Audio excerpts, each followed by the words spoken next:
Hello, you guys, and welcome back to another episode of A Tailor Made Life, where every conversation is one step closer to designing the life that God has for you.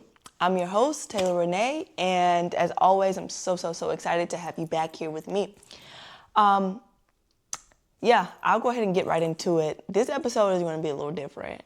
Usually, I get on here and I'm speaking from some type of experience, or I'm speaking from I like to think like a more victorious standpoint, something that I've experienced or have been through, and speaking from me being on the other side of it, right? And this episode is not that at all, right? Like, your girl has been going through some things at work. I'm going to speak from being in the middle of it, right? I'm going to speak from being in the midst of this turmoil, right? And that is handling affliction, the weight and pressure that I've been putting on myself at work. Recently, this past week, I had two shows, right? I kind of had them back to back. And, the first show went well. Everything was kind of as put in place as possible. As you guys know, like, I work in live entertainment, I work in concerts. It's a very fast-paced and fun and enjoyable job, but just as fast-paced and enjoyable as it can be, it can also be very chaotic, stressful, and hectic. Okay, so keep that in mind. So, cool. First show went well. Second show, I kind of had them back to back. So the second show, I started late, right? Like, these shows are supposed to be advanced and handled and taken care of a few days, sometimes a few weeks in advance. And this show in particular, I did not start on it until the day before, right? Big no-no. This mistake honestly caused a ripple effect of problems, questions, chaos, comments, questions, concerns, just everything, right? It just caused a ripple effect of things to happen. And so in the end of it, my superior had to kind of come in and help me, right? Help me get everything situated and questions answered and whatnot. And, that's not ideal, right? It's not ideal at all. And so by the end of it, I ended up getting a call basically explaining how things like that are just not acceptable. And rightfully so. Rightfully so. That is the expected response from a situation like that. But to be honest with you, I had already started to do my own self-spiraling. By this point, I was starting to spiral. I'm literally causing so much stress, so much turmoil in my mind at this point, till I couldn't even I couldn't even associate myself with the conversation. I had dug myself in such a deep hole by that point. I just couldn't hear it anymore. I felt like my brain was going to explode. Because earlier that day, of course, your girl had made another mistake. And I sent out an email, and the email was just wrong, okay? There's no other way to put it. The email was wrong. I had highlighted and I bolded things. Stuff was just wrong, right? I had, again, moving super fast, sent out the wrong information. So I was already beating myself up about that. And then I get a call confronting me about another mistake that I had made. So by that point, I was just literally freaking out, okay? And it didn't really have anything to do with the job itself. I was just done with myself. I was done with me. Taylor, I was done with her. I could not take her anymore. I was through. I was done with her. And it sounds so crazy to just say that about yourself, but I could not take the amount of mistakes and the amount of things that I was just doing, the carelessness. It just really blew my mind that day. Like I could barely believe it myself.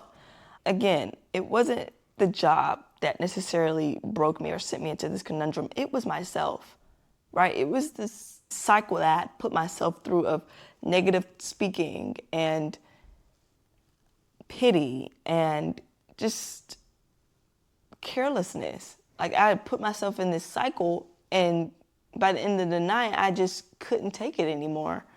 And so then I had to really start to confront what this pressure was. What had I done to myself? And I came to the conclusion, like, I put so much pressure, so much weight, so much pressure on myself that when I make a mistake, anytime I make any type of mistake, y'all, I punish myself for it. I am like, I'm beating myself up for the smallest of things, right? And like, don't get me wrong, I'm not making an excuse for my mistakes that I've made, but like the smallest of things could happen and I will literally throw myself off of a bridge with negative talk. Like I would just go insane and I will allow it to cancel out every other thing that I've done right. Does that make sense? Like I will just go off of a bridge with it and I just take it too far. So by that point, like making two big mistakes like that in a day, I couldn't take it. And so, yeah, the first day, right, like I really just want to cry at this point. I'm over it. So second day, after the show and all the things and whatnot, I go for a run. And as I'm running, right, at first I feel bad for myself and I'm going into this self-pity mode. And then again, like we talked about in the last episode, I bring God in. I start to invite God more and more and more into my conversations, into my thoughts. And at this point, I like to have a game plan set in place. I want something that I can implement to resolve the problem. And so I begin to ask myself all these questions and, okay, so what are you going to do differently? How are you going to fix this? What are we going to do here? What are we going to do about this? And something just told me like, hey, listen, let's get to the root of this. Let's stop trying to treat the symptoms of what's happening. Let's get to let's find the root. Let's find the illness and get a diagnosis for it so that we can treat what's really causing all of these problems. Because right now I'm putting Band-Aids on it. I'm just trying to treat the symptoms of what's really happening. And so the longer I thought about it, right, I'm like, oh, okay. Well, I started the show late because I procrastinated. So I have a procrastination problem, right? Even the fact that I even procrastinated when I don't normally procrastinate on my shows means that I have a consistency problem, right? The amount of mistakes that I made earlier that day were purely out of a sense of like having anxiety, like me rushing through it. I've noticed that there's some type of heightened urgency to rush through things when I get nervous. I don't know. It's something there, some type of anxiety that ensues.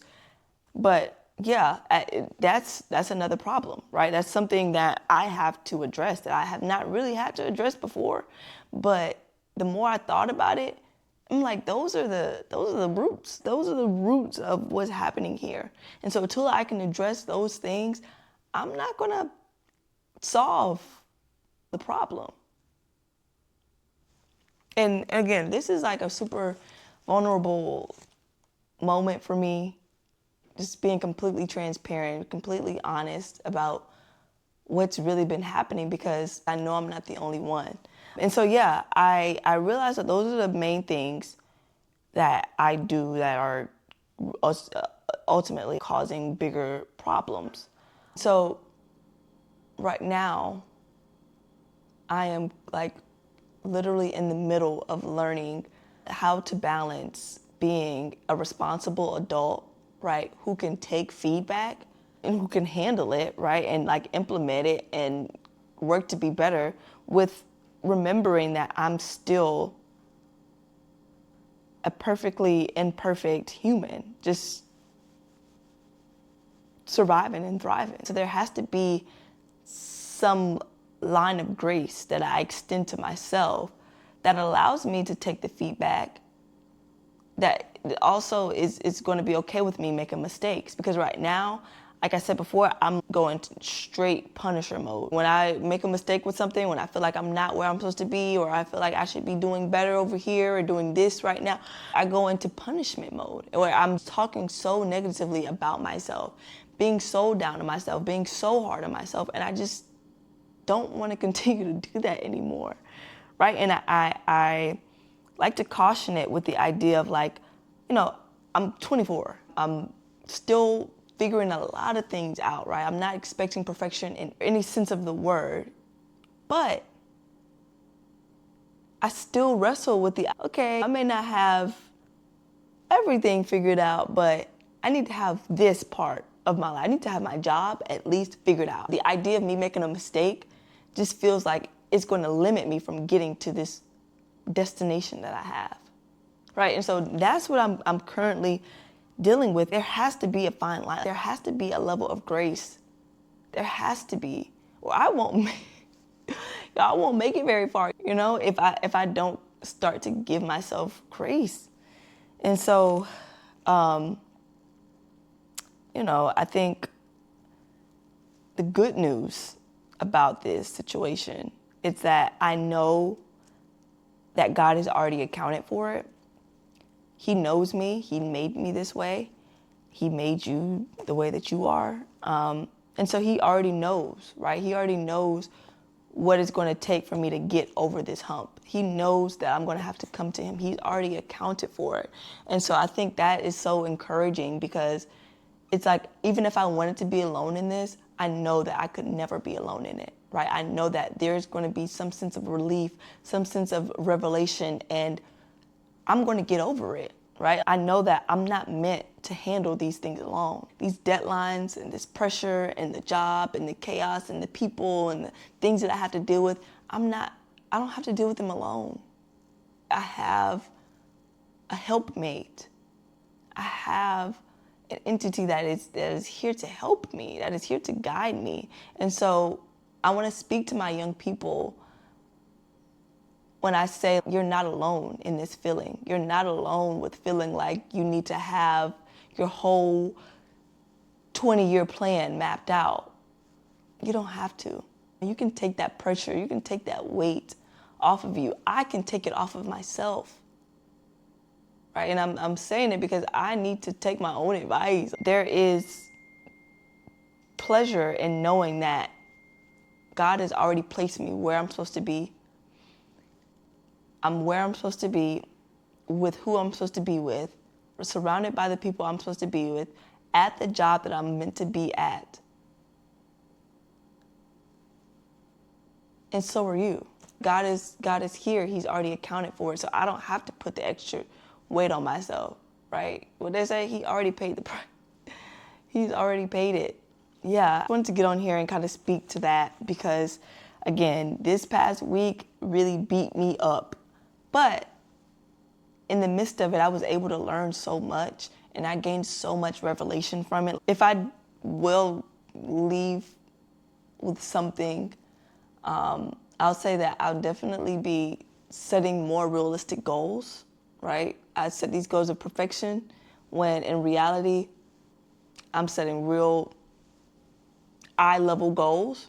And then once I achieve them, once I accomplish them, I will be setting, another goal that will be a little further along, but it won't be perfection. I'm not striving for some outer worldly margin that I can't reach.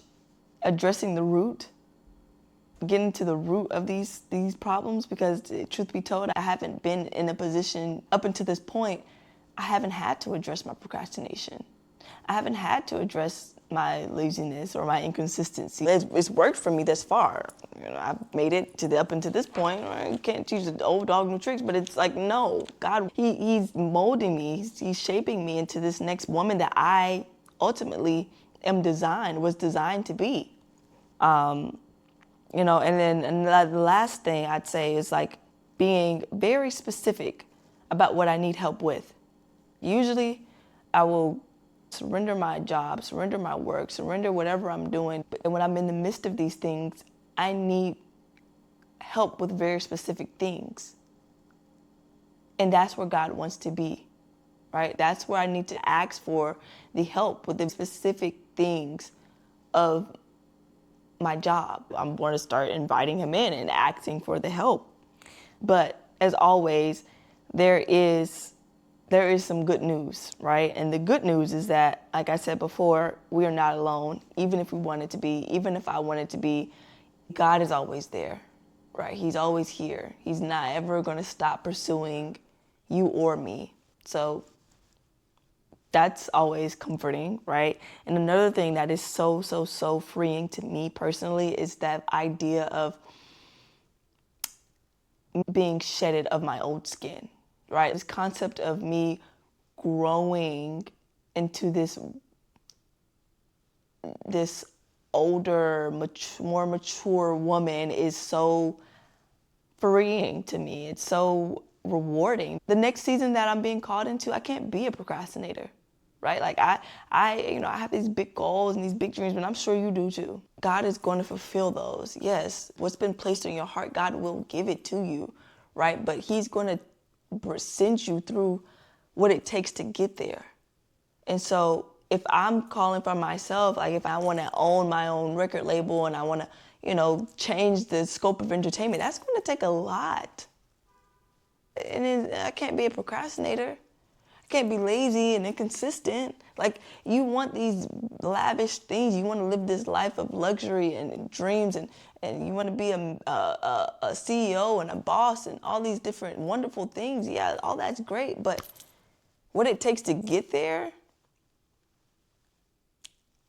it is going to be hell. Well, not literally, but you get what I'm saying. Like, it's going to be grueling. It's going to be hurtful.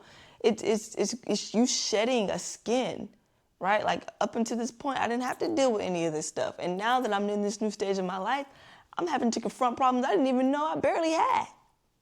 So, but if that's what it takes to get to the level that I'm wanting to achieve, then so be it, right? So be it. As long as God is here with me, I'm okay. And so, yeah, all comforting things, man. And then at the end of the day, the world is not going to end. The world does not revolve around me and my problems. If it gets too bad, go outside and touch some grass. Like, I'm good for a walk or a run or something. Like, go out there and just get back in touch with the earth, because it's not the end of the world, So, yeah, y'all, that's all I have. I'm just a girl at the end of the day. I'm just figuring this thing out just like you. I hope you enjoyed it. I hope that it brought some type of relief to you, some encouragement. So I'll keep those things in mind as I go through this stage, and I hope you do too. Till next time, bye.